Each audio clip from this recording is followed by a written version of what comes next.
Hello friends, स्वागत है आपका power to speak in channel पे। आज मैं बात करने वाला हूँ रामदेव अग्रवाल जी का जो फार्मूला है QGLP। जो ये फार्मूला है प्राइस और वैल्यू के बारे में बहुत अच्छे से बताता है।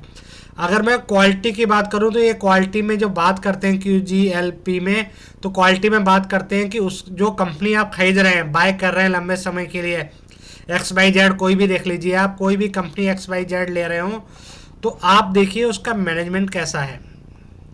मैनेजमेंट देखिए और आप देखिए उसका बिजनेस।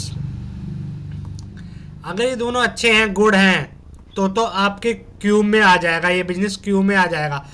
ग्रोथ देखिए, फिर ग्रोथ का मतलब ये देखिए कि आने वाले समय में अहेड, ये आने वाले समय में बिजनेस कैसा चलेगा, क्या फ्यूचर है इस बिजनेस का, इसकी बात करते हैं ये ग्रोथ पे।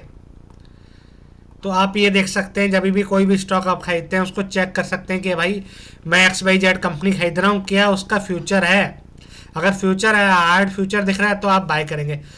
लॉन्गेबिलिटी में अब आप देखिए, दोनों में कंफ्यूज हो जाएंगे लॉन्गेबिलिटी और ग्रोथ में। अगर मैं बताऊंगा तो मैं इसको बहुत सिंपल तरीके से बताता हूँ। आपने ACAGR के बारे में सुना होगा, कंपाउंड एनुअल ग्रोथ रेट। मान लीजिए XYZ जो कंपनी है वो आपकी 15% से हर साल बढ़ रही है, तो क्या फ्यूचर में भी आने वाले समय में 15% से बढ़ेगी? आप ये देखिए, अगर वो बढ़ेगी तो आप बाय कीजिए। अगर वो 15-20 साल से लगातार बढ़ती हुई आ रही है तो बढ़ भी सकती है, नहीं भी बढ़ सकती है, कुछ भी हो सकता है, उसके हिसाब से आप देख के बाय कीजिए। प्राइस देखिए, क्या ये जो फेयर वैल्यू है प्राइस पे जो बाय कर रहे हो आप, ऐसा तो नहीं कि बहुत ज़्यादा हाई प्राइस आप पे कर रहे हो उस स्टॉक को बाय करने के लिए।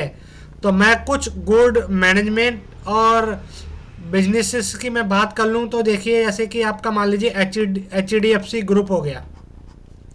हर साल आपकी जो ग्रोथ है बैंक की वो 16% की रही है कोविड तक।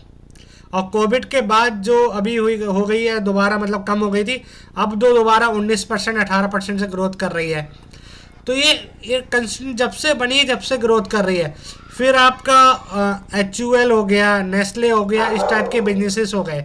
तो आप जब भी खरीदते हैं तो इस चीज़ को ध्यान रखिए रामदेव अग्रवाल जी के इस फार्मूले को। Thank you.